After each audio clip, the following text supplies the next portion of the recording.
This Sunday marks the beginning of One World Week, an annual celebration of our shared home on this planet.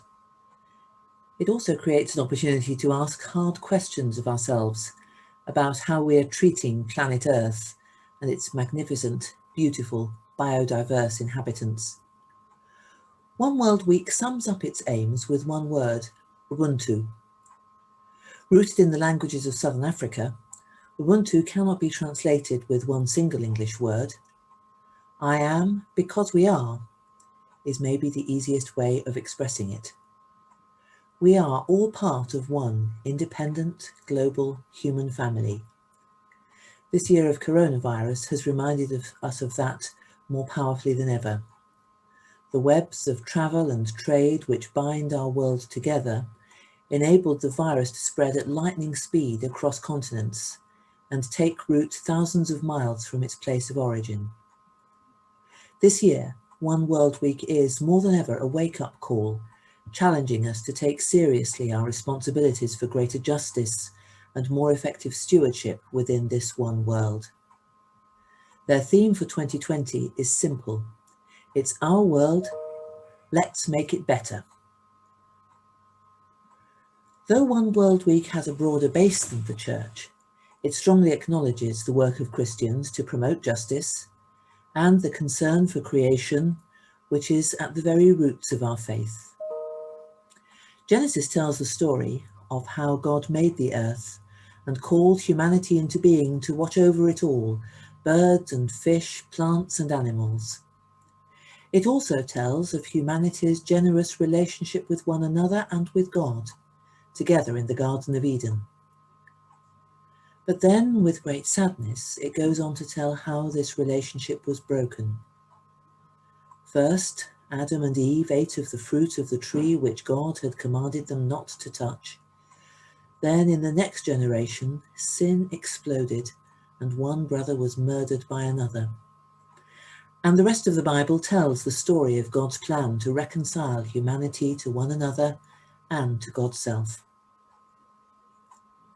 As Christians, we take part in this story. We commit ourselves to sharing in God's plan to bring all things back together in harmony and peace. This year especially, we have seen the devastation that arises from imbalance within creation, and we've seen the way that hits hardest on those who live with poverty and deprivation. Social justice and a passion for the created order go hand in hand.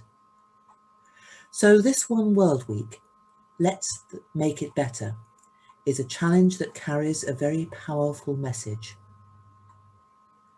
As winter draws on and the darkness intensifies, as we wait to see whether we move into Tier 3 here in Manchester, spring seems a very long way away, but it will come, and so will the opportunity to make it better as we begin to move out of the pandemic, not back to normal, but forward to a life that will, God willing, be just that bit closer to God's dream of a reconciled world, one world.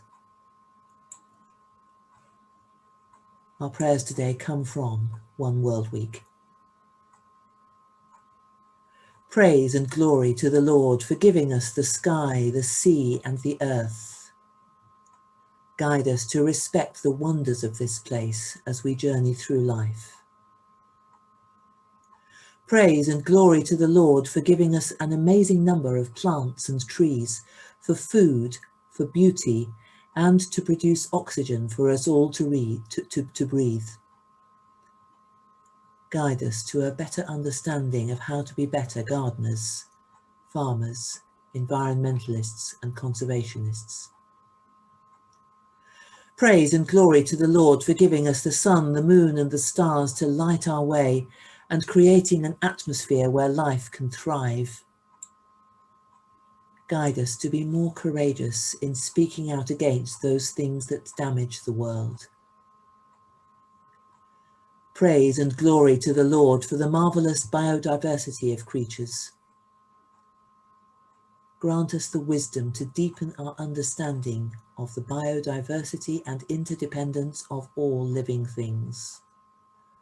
one world created, shared by all. Dear God, sustain us to work together as good stewards of the earth. Together with you, let's make it better. Amen.